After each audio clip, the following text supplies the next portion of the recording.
Welcome to Rahul photo. मैं आपका teacher Rahul और आज हमारी है 5वीं क्लास जो कि स्टोक के ऊपर। स्टोक काफ़ियों को पता है कि स्टोक किस तरह से काम करता है। जिनको नहीं पता ये क्लास उनके लिए भी है और जिनको पता है वो भी प्लीज़ इसको देखें कि किस तरह से स्टोक होते हैं। डिफरेंट डिफरेंट लेवल के हमारे स्टोक होते हैं, यानी कि आपने एक रोड पे लाइन देखी होगी वाइट कलर की, जिसके सीधी लाइन चल रही है वो एक स्ट्रोक होती है, और एक सेंटर में जो होती है गैप छोड़ कर के लाइन होती है, उसे कहते हैं हम डैश लाइन। डैश लाइन और स्ट्रोक में क्या फ़र्क है, किस तरह से काम करते हैं, और भी उसके अंदर क्या क्या सेटिंग होंगी वो भी आज हम देखेंगे। एंड थोड़े से टूल और देखेंगे, smooth tool and eraser tool, वो किस तरह से काम करते हैं और क्या क्या उसकी सेटिंग है। तो आइए स्टार्ट करते हैं।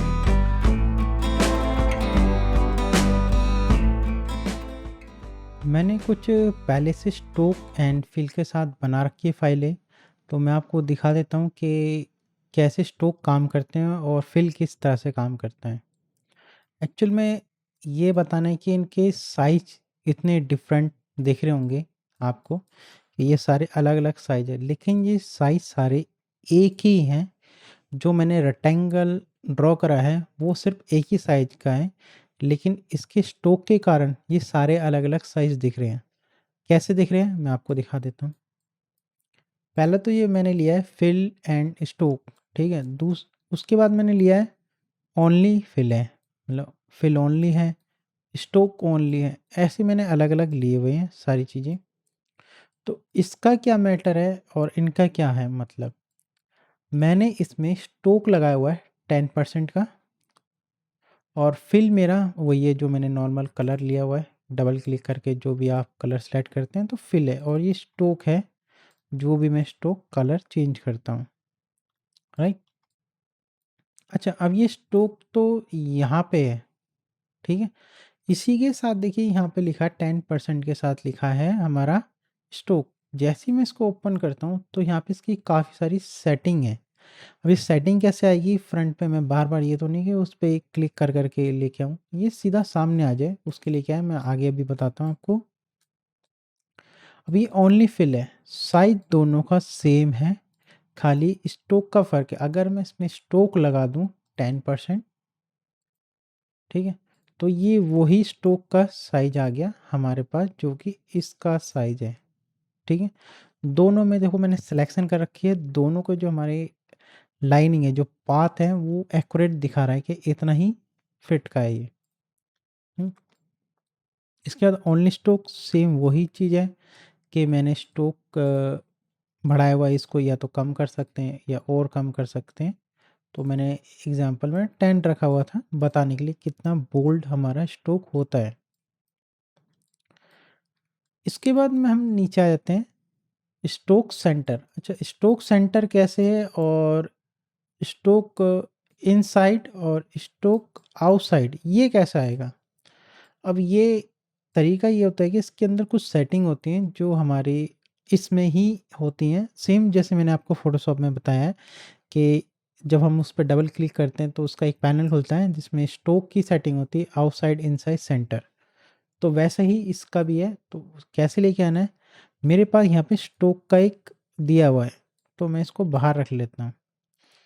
ये ज़्यादातर ये जो स्ट्रोक का आता है वो कुछ इस तरह से दिख रहा होगा आपको, और अगर मैं इसे क्लोज़ कर दूँ, मैं जाता हूँ विंडो में और स्ट्रोक ले आता हूँ।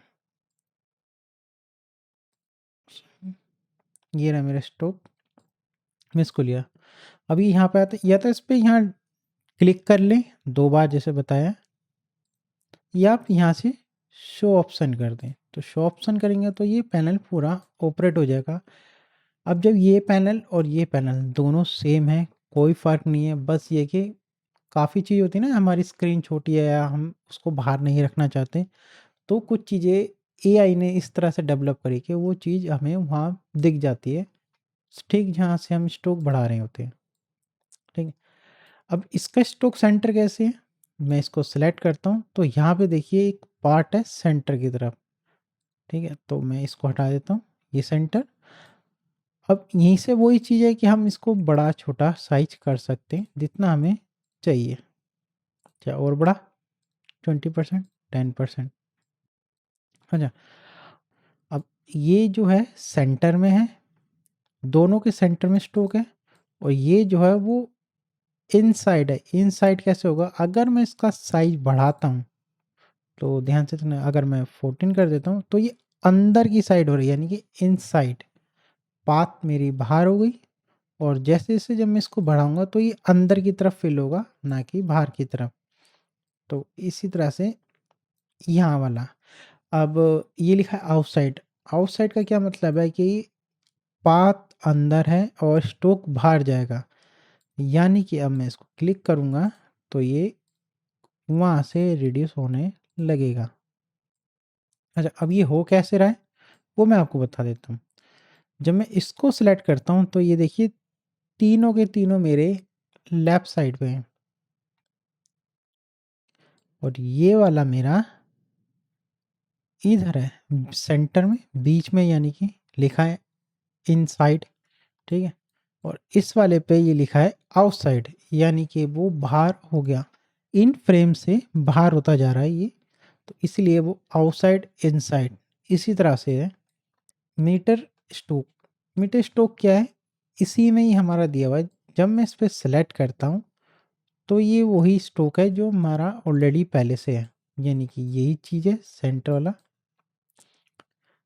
क्या फ़र्क आएगा इसके अंदर? और ये दोनों सेम है, कोई फ़र्क नहीं है, कहीं आप समझो कि अलग-अलग है, एक ही है। लेकिन अब आगे की बात बताते हैं।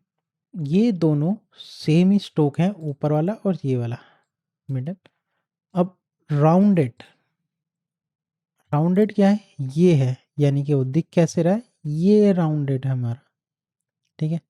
पहले देखिए, यहाँ से मेरा तीनों है, पहले मेरा ये थे जो स्ट्रोक केव थे। अब मेरा राउंड में जाएगा तो मेरा ये होगा, जस्ट ये, ठीक है? अच्छा, अब इसमें मैं जितना मर्ज़ी स्ट्रोक बढ़ाऊँ वो उतनी ही सेम रह गई जितनी पहले थी।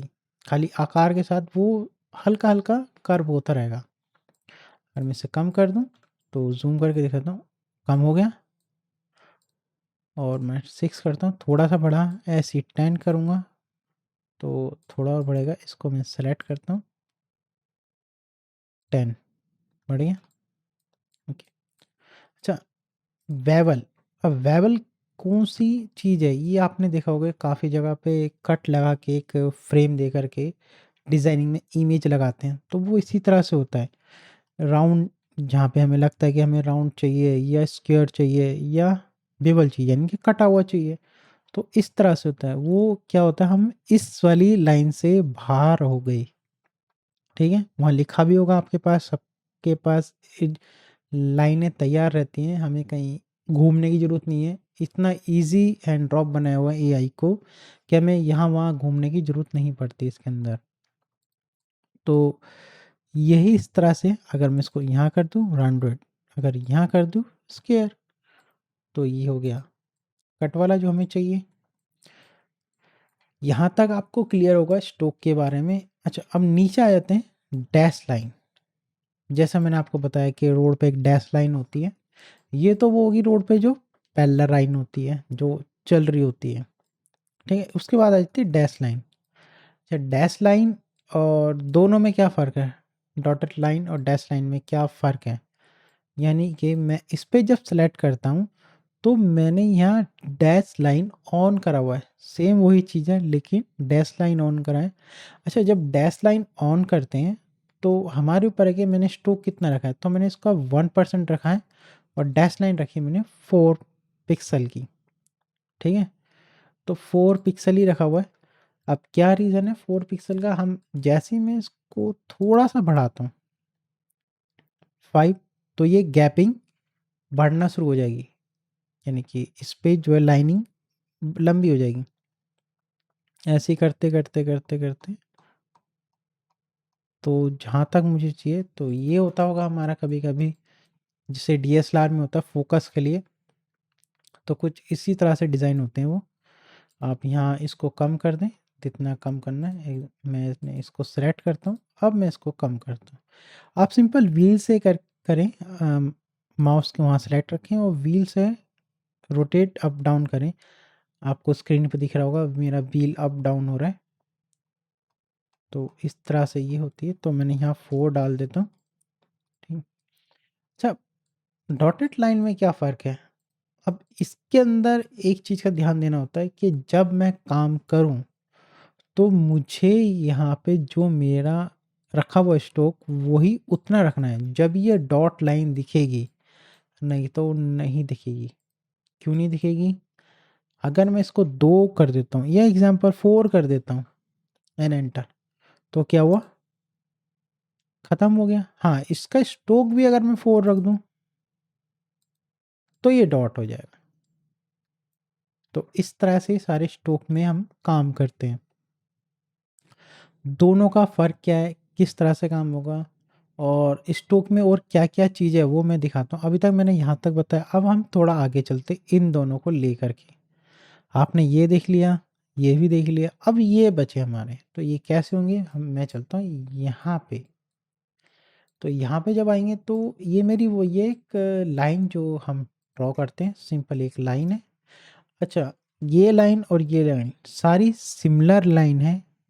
कैसे? आपको लग रहा हो कि एक बड़ी, एक छोटी, एक राउंड, लाइन सारे सेम है। पर क्या है कि इनकी गैपिंग एंड इनका पाथ के अंदर से शुरू हो रहा है एंड बाहर जा रहा है। कैसे? सेम वही लाइन है, यहाँ पे देखिए सारी फ्रंट पे है मेरी, यानी कि सारी सेंटर है। अच्छा, अब जब मैं इसको क्लिक करता हूँ, तो देखिए कौन-सा जाता है।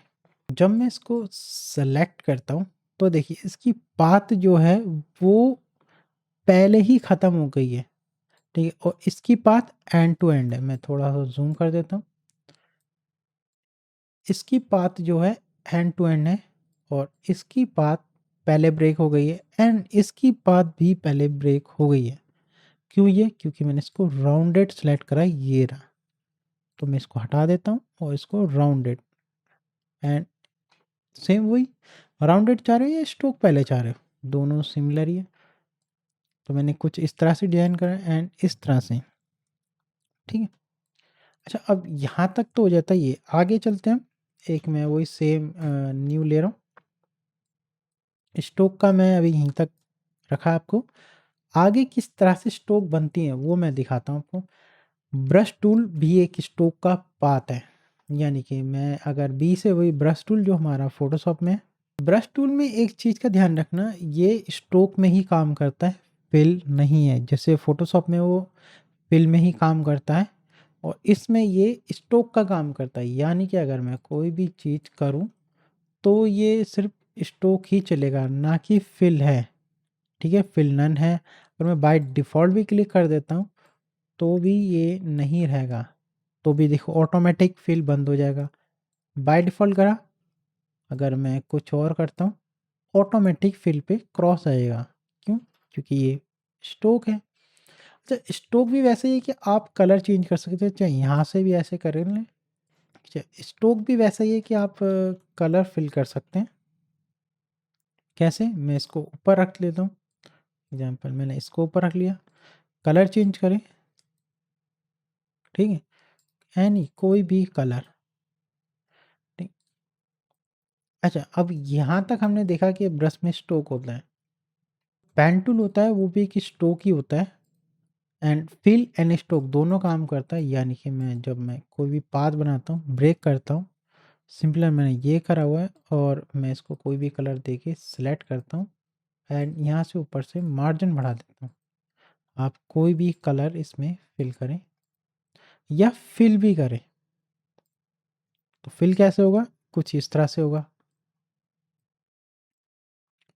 अच्छा, और स्ट्रोक की क्या चीज़ है, किस तरह से काम करता है, वो मैं अभी आपको दिखाता हूँ। इसको मैं सिंपली क्रॉस कर रहा हूँ। क्रॉस किया, अभी मेरे का एक टूल रह गया जो मैं आपको बताना, अभी मैं क्रॉस नहीं कर रहा। मैं एक सिंपल एक लाइन ले रहा हूँ। लाइन लेने के बाद नीचे और थोड़ा आ जाए, यहाँ पे एरो है। तो एरो क्या है कि मैं कोई भी एरो सेलेक्ट करूँ। एग्ज़ाम्पल मैंने इसको यहाँ रख लेता हूँ, कोई भी एक एरो एंड इसका एंड पॉइंट ले लेते हैं, कुछ इस तरह से। ठीक है? इसमें भी वही चीज़ है कि आगे या पीछे, पाथ सेम है, आगे या पीछे। अच्छा, यहाँ से क्यों नहीं होगी? क्योंकि ये काम नहीं करेगा, ध्यान रखना। क्योंकि जब मैं एरो सेलेक्ट करता हूँ तो वो काम नहीं करता। एरो के लिए स्पेशली यहाँ दिया हुआ है कि आप यहाँ से आगे पीछे कर सकते हैं। मैं कुछ और चीज़ बना देता हूँ। इलिप्स में भी आप एरो लगा सकते हैं, यानी कि मैं इलिप्स ले रहा हूँ और जस्ट मैं एक एरो एंड एंड पॉइंट जो भी आपको लगे और इसका थोड़ा कम कर लेते हैं साइज। तो कुछ इस तरह से ये काम करेगा आपका। हाँ, ये भी कर सकते हैं कि मुझे इसका ऊपर से नीचे लाना है, तो आप इन दोनों को हिला सकते हैं, यानी कि मैं इसको ले जा रहा हूँ इधर और इसको ले जा रहा हूँ मैं इधर। जोन सी आपको शेप चाहिए वो आप ले सकते हो, कोई इसमें वो नहीं है कि नहीं हो सकती। लेफ्ट और राइट कर सकते हैं, सेम वही है कि इसको सिलेक्ट रखें, आगे पीछे करेंगे। अब अच्छा यहाँ पे प्रॉब्लम आएगी जब राउंडेड में होगा, तो वहाँ प्रॉब्लम आएगी। तो क्यों आती है? क्योंकि हमने कोई ब्रेक नहीं करी है पाथ को। मैं अभी जस्ट ब्रेक करके दिखाऊंगा कि कैसे ब्रेक होती है पाथ, कि जिससे दिक्कत ना आए। यहाँ तक देख लिया। आगे और स्ट्रोक देखते हैं। स्ट्रोक, अच्छा स्ट्रोक एक चीज़ और है, मैं यहाँ से एक ब्रश ले लेता हूँ, ये रहा। अच्छा, कस्टम ब्रशेज़ जो है वो मैं आपको ज़रूर बताऊँगा। आगे वाली क्लास में कस्टम ब्रशेज़ हमारे होंगे जो मैनुअली हम बनाएँगे भी और डालेंगे भी। अभी के लिए थोड़ा-सा कस्टम ब्रशेज़ बता रहा हूँ। ब्रशेज़ वही है कि मैं अगर इसको सेलेक्ट करूँ और कुछ भी करूँ तो वो हो जाएगा। अच्छा, अब ये क्यों आ रहा है? क्योंकि यहाँ पे ये ऑन है। तो मैं फ़िलहाल इसको नन कर देता हूँ। ठीक है? कस्टम ब्रशेज़ कोई भी आप किसी को भी सेलेक्ट रखें, चलाएँ एंड सिंपल एक लाइन या कोई और एंड स्मूथिंग। अच्छा, ये क्या करता है कि मुझे कुछ भी आप चलाएँ, इसमें कोई भी आर्ट डिज़ाइन कर ले स्ट्रोक से, तो ये वही चीज़ है जो हमारी यही आती है। या एग्ज़ाम्पल कोई भी आप साइड लिखें तो सीधा है। मैंने सिंपल कंट्रोल ए कमांड ए से डिलीट करा तो सारा कुछ जो आर्टबोर्ड पे होगा वो डिलीट हो जाता है। ठीक है? यहाँ तक देख लिया हमने स्ट्रोक कि स्ट्रोक किस तरह से काम करता है। और भी कुछ है इसमें कि हम जो बाय डिफ़ॉल्ट जो है मेरे वो यही रखे हुए हैं। आगे क्या है मैं एक और दिखा देता हूँ। एक ये भी स्ट्रोक है जो जीन्स के लिए यूज़ होता है, वो भी स्ट्रोक है। ठीक है? जब बनते कैसे हैं स्ट्रोक, मैं आपको बिल्कुल बताऊँगा। घबराएँ ना कि स्ट्रोक बनाए कैसे जाते हैं। मैं इसको बंद कर रहा हूँ, मैं इतना ही इसको लेके चल रहा हूँ। ठीक है? उसकी ज़रूरत पड़ेगी स्ट्रोक की, मैंने उसको क्लोज़ कर दिया। हम लेके आ सकते हैं वापस, ऐसा कि नहीं ला सकते। सिंपल वही है कि वापस ले आया। अच्छा, अब इसके बाद देख लेते हैं इरेज़र टूल। स्ट्रोक मैं अभी यहीं तक लेके चल रहा हूँ, आगे काफ़ी सारी चीज़ें बड़ी-बड़ी बनाएँगे। एक मैं ले रहा हूँ इलिप्स, एक राउंडेड और इलिप्स दोनों अलग-अलग शेप्स लिए मैंने। अब मैं ये दिखाना चाह रहा हूँ कि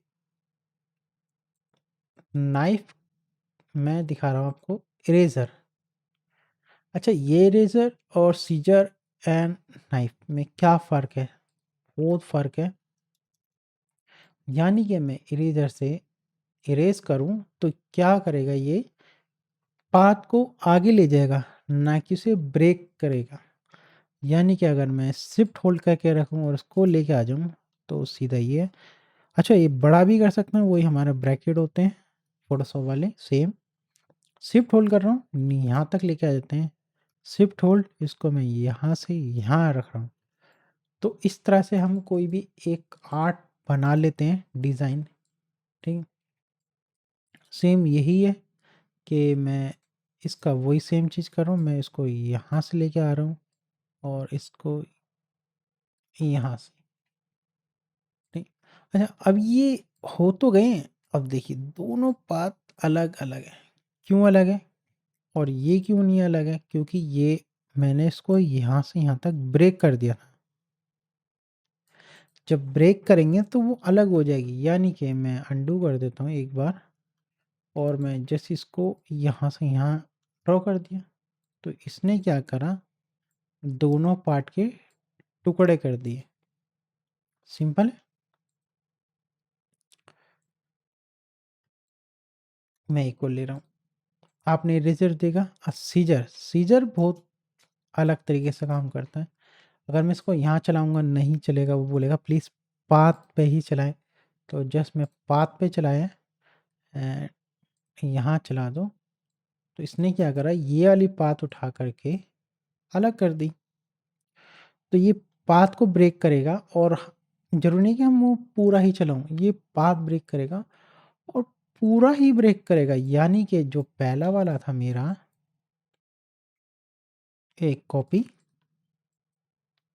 दोनों सेम है। अब मैं सीजर ले रहा हूँ, सीजर से मैंने एक, सॉरी, एक इधर चलाया एंड इधर चलाया। जहाँ भी आपको चलाना है, मुझे यहाँ चलाना है तो मैं यहाँ चला दिया। अब इसने क्या करा, एक पाथ ब्रेक कर दी बिना कोई शेप बंद करे। ये ओपन शेप दे रहा हमें। मैं इसके अंदर एरो लगा रहा हूँ, एक एरो यहाँ है और इसका एक पॉइंट यहाँ लगा लेता हूँ। सेम चीज़ इसमें भी कर रहा हूँ, या तो इसी की डुप्लीकेट कर लेते हैं। ठीक है, अब मैं इसको ब्रेक करता हूँ, यानी कि मैं इसको यहाँ से काट रहा हूँ। तो ये देखिए, ठीक है, कहीं भी चल रहा है। अब ये क्या है कि ये पाथ पे ही चलाना होगा।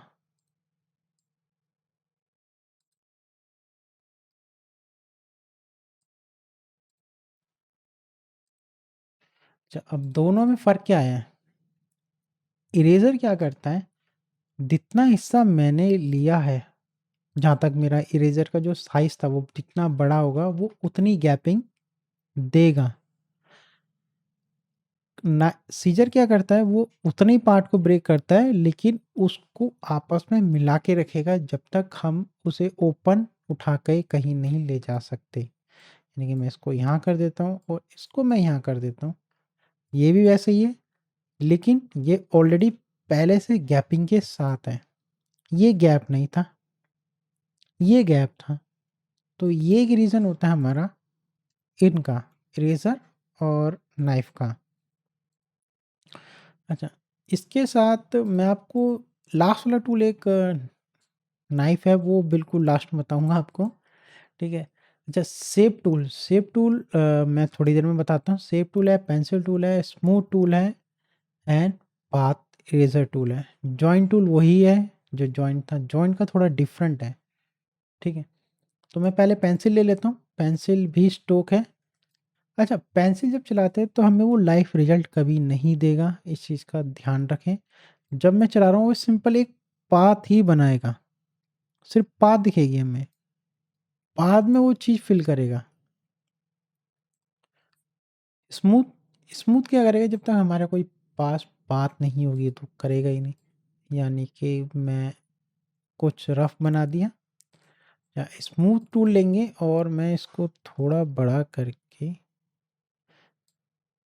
जस्ट सिंपल आप इस पे ऐसे-ऐसे चलाएँ। यानी कि मैं इसको ऐसे ही चला रहा हूँ, देखिए स्मूथ हो रहा है, ऐसे चलाना है बस। ये काफ़ी जगह पे हेल्प करता है, जहाँ मेरे को स्मूथ रखना है, तो ये वहाँ पे हेल्प करता है। यानी कि मैं इसको यहाँ से, इसको ऐसे, सिंपल ये इस तरह से स्मूथ करता है हमारे लाइनों को। इसके पास पाथ इरेज़र, अच्छा पाथ इरेज़र क्या है कि एग्ज़ाम्पल मैं एक रेक्टेंगल ले रहा हूँ, कोई फिल नहीं है, ओनली स्ट्रोक है इसके अंदर, और मैं इसको जस्ट पाथ इरेज़र, अच्छा अब ये क्या करेगा, यहाँ से ब्रेक कर देगा। क्या हुआ कि जैसे लूँगा तो क्लिक आपको यहाँ ऐसे चलाना है, यानी कि मैंने इस पे ऐसे चला दिया और इस पे ऐसे चला दिया, तो क्या करा इसने, ये बात ब्रेक कर दी। वही चीज़ है, बस ये है कि थोड़े और टूल ऐड ऑन हुए हैं, तो इसलिए मैं आपको बता भी रहा हूँ। फ़र्क वही है, जो मेरा नाइफ़ था, कटर था, सेम वही काम कर रहा है। मैं पहले एक लाइन ले लेते हैं, यानी कि मैं एक लाइन ही बना रहा हूँ। सिंपल है कि मैंने एक लाइन रख दी है, इधर से उधर उठा करके, और मैं इनको यहाँ से यहाँ सेलेक्ट करी और इस जॉइंट टूल का काम किया। मैं इसको यहाँ से चलाऊँगा तो जॉइंट कर देगा। सेम वही मैं इन दोनों को सेलेक्ट करूँगा, जॉइंट टूल लूँगा और यहाँ से बस सिलेक्शन टूल से दोनों सेलेक्ट करी और इसको यहाँ से तो एक ट्रायंगल बना देगा। यानी कि अगर मैं कोई भी शेप बनाऊँ, एग्ज़ाम्पल मैं कुछ इस तरह से, या पेन टूल से ही बना लेते हैं कोई चीज़।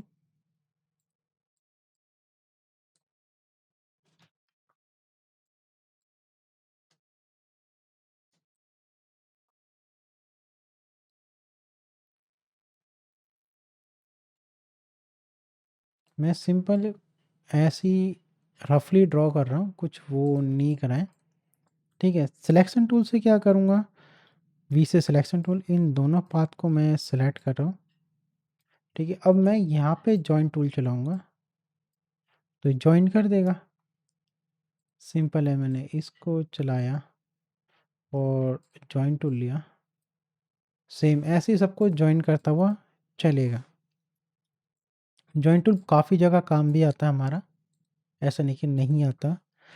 वो जॉइंट और ये जॉइंट दोनों फ़र्क हैं, ऐसे नहीं कि आप इससे करने लग जाएँ, दोनों बहुत फ़र्क है दोनों जॉइंट में।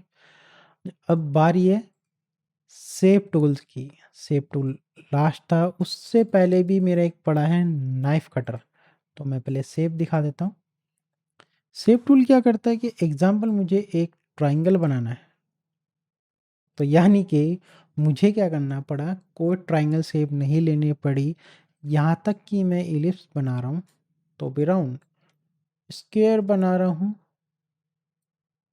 ओके, मतलब आप इजीली ये बना सकते हैं शेप टूल से, लेकिन हाँ, कोई कोई ऐसी चीज़ होंगी जो हम उसमें नहीं बन पाएगी, उसका आप ध्यान रखें। ज़रूरी नहीं कि आप कोई टफ वाली चीज़ें बना दें।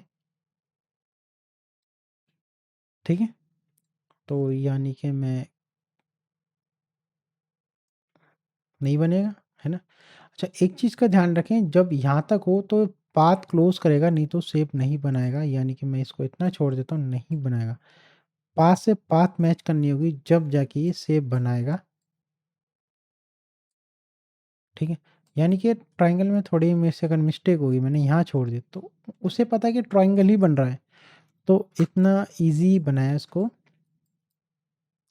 तो काम करना बहुत ईज़ी हो गया। अब बारी है हमारी नाइफ़ की। अच्छा, नाइफ़ कटर क्या करता है? अगर मैं इसको इस तरह से चलाऊँ, तो ये क्या करेगा, इन पाथ को ब्रेक कर दिया। ठीक है? अच्छा, अब ये कहाँ काम आया है? अगर मुझे कोई चीज़ इस तरह से बनानी हो, ठीक है? और इसका कलर मैं चेंज कर दूँ, यानी कि मैं इसका डबल क्लिक करके ये कलर चेंज कर रहा हूँ।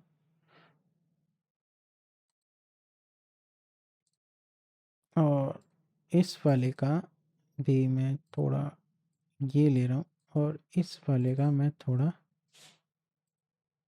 और ज़्यादा डार्क ले, तो इसी तरह की सारी शेप होती है। मैं इसको स्ट्रोक नन कर रहा हूँ पहले, तो यहाँ से स्ट्रोक नन भी कर सकते हैं, कहीं से भी कर सकते हैं। इसी तरह से शेप बनती है। शेप क्या-क्या बन सकती हैं, मैं आपको एक बार और दिखा देता हूँ। यानी कि मैं इस पे सिर्फ़ इस तरह से, या फिर इस तरह से थोड़ा हाथ को स्मूथ करना होता है बस। यानी कि ठीक है, और मैं इसको थोड़ा ऊपर, थोड़ा यहाँ, और थोड़ा इसको भी ले आते हैं। तो कुछ इस तरह की आप शेप भी तैयार कर सकते हैं। काफ़ी जगह में डिज़ाइन में काम आती है ये शेप। ठीक है, मैंने सिर्फ़ यही करा है, उसको स्ट्रोक नन कर रहा हूँ, नॉर्मल है। और इसको जस्ट इस तरह से चलाएं।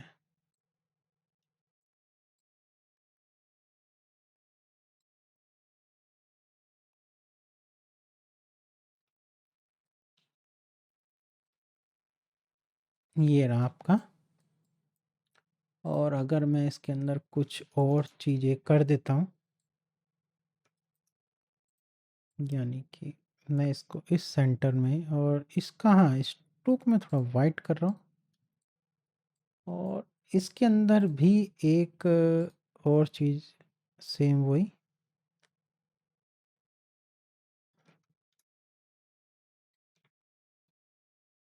यही कर रहा हूँ, लेकिन इसको थोड़ा डार्क ले जाते हैं। तो इस तरह की चीज़ें बना सकते हैं आप, कोई दिक्कत नहीं होगी।